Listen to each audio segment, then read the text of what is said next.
Dear student, विकल्प coaching classes YouTube channel में आपका स्वागत है।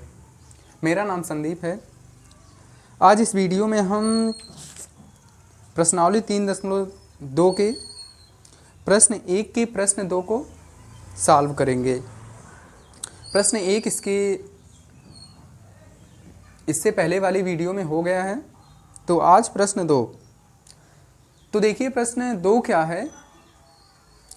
5 पेंसिल और 7 कलमों का मूल्य 50 रुपये हैं, जबकि 7 पेंसिल तथा 5 कलमों का मूल्य 46 रुपये है। एक पेंसिल का मूल्य तथा एक कलम का मूल्य ज्ञात कीजिए। तो देखिए हम इसमें क्या करेंगे, हमें ज्ञात करना है एक पेंसिल और एक कलम का मूल्य। तो हम इसमें ये मान लेते हैं कि एक पेंसिल का मूल्य x और एक कलम का मूल्य y रुपये है। जो हमें पता नहीं होता उसी को हम मानकर सॉल्व करते हैं। फिर देखिए, तो देखिए हमने माना है एक पेंसिल का मूल्य x रुपये तथा एक कलम का मूल्य y रुपये है। Question number 2। 5 पेंसिल और 7 कलम का मूल्य 50 रुपये है, मतलब 50 रुपये में 5 पेंसिल और 7 कलम है। तो हम क्या करेंगे, इसमें एक पेंसिल का मूल्य x है, तो 2 का कितना होगा। अगर हम किसी का मूल्य ज्ञात करते हैं तो क्या करते हैं, गुणा करते हैं। तो इसमें भी वही करेंगे। अगर मान लीजिए एक पेंसिल का मूल्य 2 रुपये होगा, तो 2 का कितना होगा, 4 होगा, 3 का 6 होगा। तो ऐसे एक किस तरह आ रहा है, गुणा करने पर आ रहा है, तो हम इसमें भी गुणा ही करेंगे। तो यहाँ पर एक पेंसिल का मूल्य x है, तो 5 का कितना होगा, 5x प्लस 50 रुपये में उसने 7 कलम भी खरीदी है, प्लस 7 एक कलम का y है। तो इसी तरह इसमें जब गुणा करेंगे y से 7 में, तो आएगा 7y बराबर 50। 50 रुपये में 5 पेंसिल और 7 कलम। ये समीकरण नंबर 1 है। देखिए इसी तरह ये प्रथम शर्त के अनुसार है।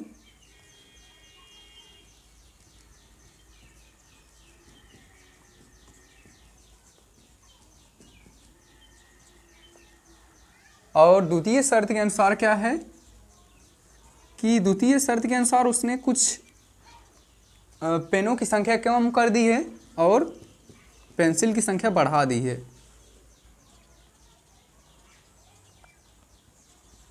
अब की बार उसने क्या खरीदा है,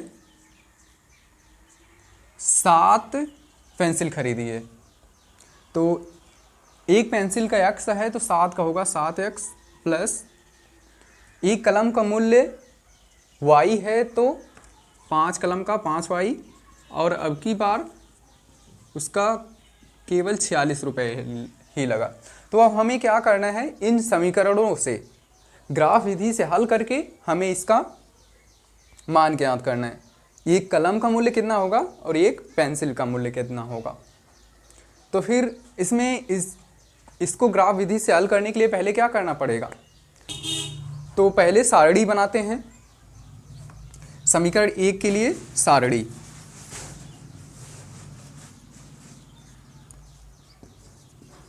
समीकरण 1 के लिए सारणी। देखिए अब की बार इसमें क्या है,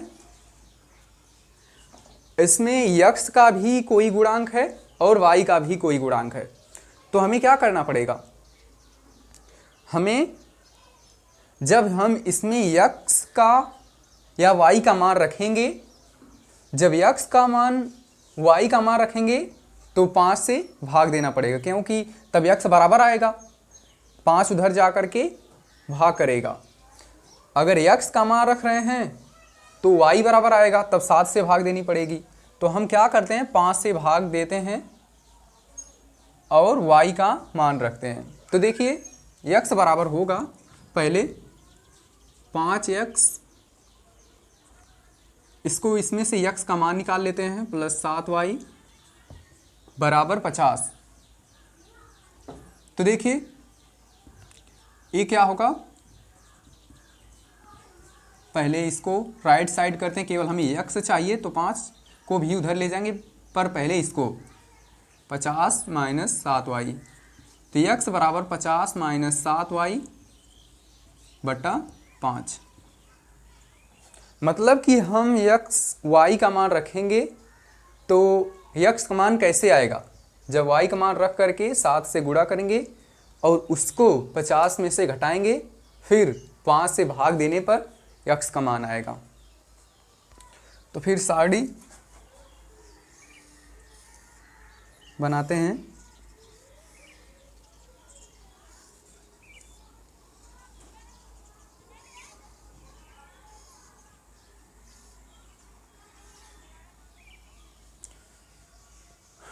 यक्स का मान आएगा, वाई का मान रखेंगे, तो वाई को ऊपर लिखते हैं। यक्स का मान कब आएगा, जब 50 माइनस 7y बटा 5 करेंगे।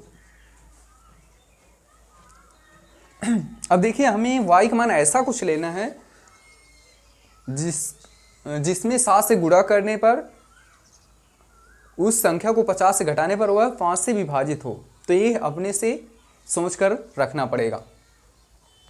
तो इसमें कितना लेते हैं, पहले 0 ले लेते हैं। देखिए जब 0 लेंगे तो ये कितना होगा, 0 हो जाएगा, टोटल 0। 7 का 0 में गुणा करेंगे 0 ही पूरा हो जाएगा, बचेगा 50, 50 बटे 5 बचेगा। तो 50 में जब 5 की भाग देंगे तो 10 आएगा। तो हम मान कितना रखे हैं, 0, वाई का मान 0 रखें, ये 0 हो गया। अब 50 बटे 50 यहाँ बचा, अब 50 में जब 5 की भाग देंगे तो 10 आएगा। अब की बार यहाँ 10 का मान रखते हैं, तो देखिए कितना होगा, 7 दामे 70, ये माइनस 70 होगा। जब माइनस 70 में से 50 घटाएंगे, क्योंकि ये माइनस है और ये प्लस है तो घटेगा, 70 में से 50 घटाएंगे 20 आएगा। देखिए कैसे, 10 का मान रखेंगे तो 50 माइनस 10 आते 70 बट्टा 5, तो ये कितना होगा, माइनस 20 बट्टे 5 कितना आ रहा है, माइनस 4। तो हमने मान कितना रखा है, 10 रखा है, और यक्स का मान कितना आया, माइनस 4। समीकरण 1 के लिए सारणी बन गई है। समीकरण 2 के लिए बनाते हैं। समीकरण 2 के लिए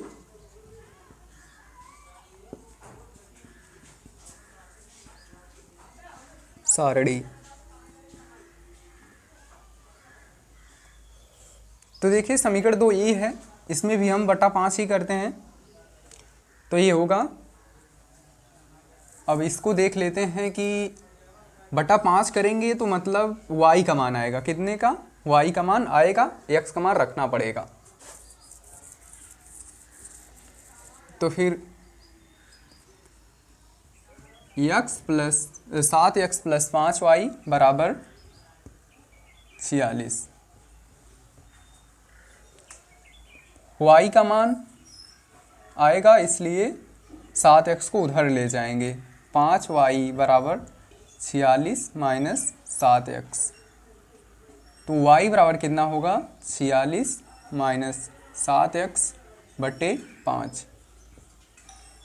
ये देखिए 46 माइनस 7x, मतलब कि ये जो है 5 इधर गुणा में है तो इधर जाएगा, पूरे के भाग में होगा, ये नहीं कि केवल 46 बटे 5 हो और 7x बटा 5 हो, पूरे के बटा 5 होगा।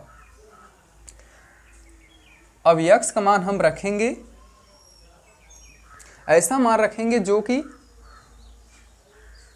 46 में से घटाने पर, ये घटाने पर वह 5 से विभाजित भी हो, तो इसको सोच कर रखेंगे। तो देखिए इसमें क्या रखेंगे, एक 3 रखते हैं, 3 रखेंगे तब भी 5 से वो कट जाएगा। सारणी बना लेते हैं।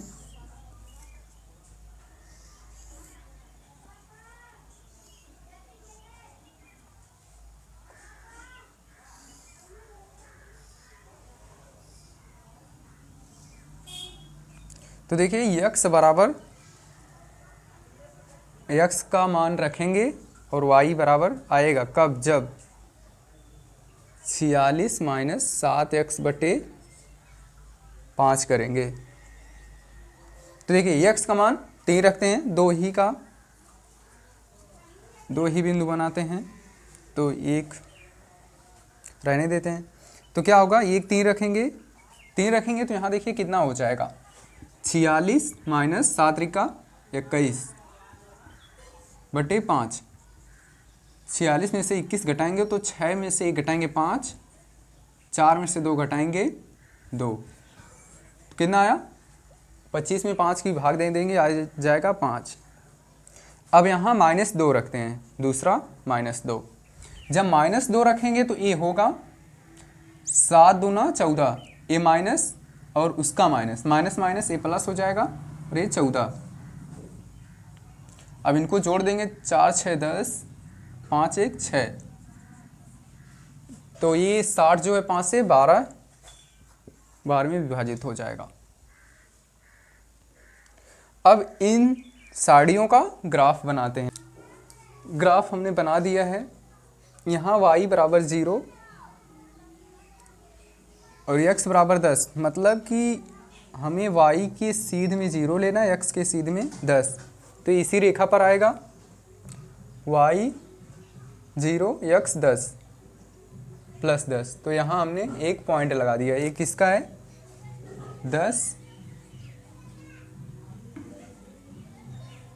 0, इसको मान लेते हैं बिंदु ये। और फिर दूसरा क्या है, 10 माइनस 4, y 10 और x -4, x की सीध में -4 और y की सीध में +10, तो ये यहाँ है, इसके सीध में 10 के सीध में और -4 के सीध में। और इसी तरह समीकरण 2 के लिए रेखा, तो ये है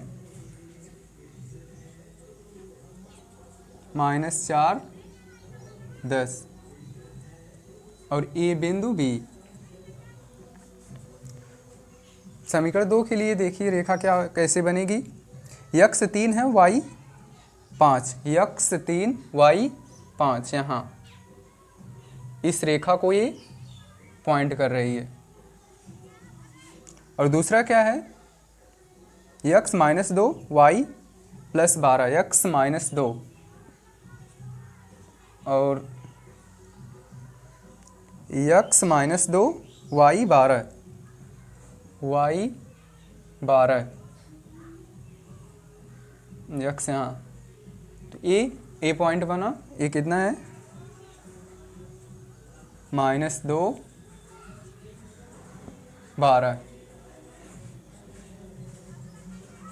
ए वाला छूट गया, अब लिखना 3 5, x 3 y 5, पहले x लिखते हैं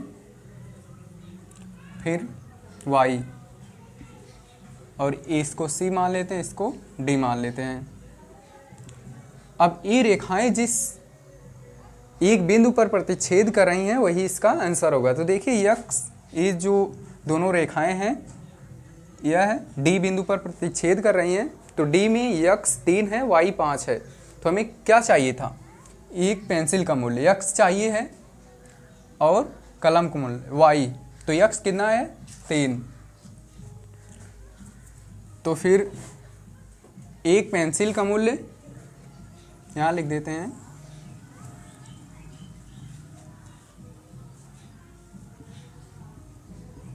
पेंसिल का मूल्य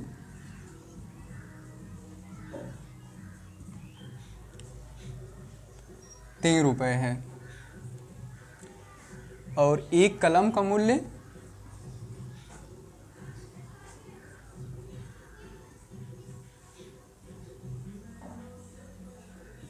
y बराबर कितना है 5। तो ये प्रश्न समाप्त होता है। वीडियो पसंद आए तो लाइक कीजिए, अपने दोस्तों को शेयर कीजिए और चैनल को सब्सक्राइब कीजिए। फिर मिलेंगे अगले वीडियो में।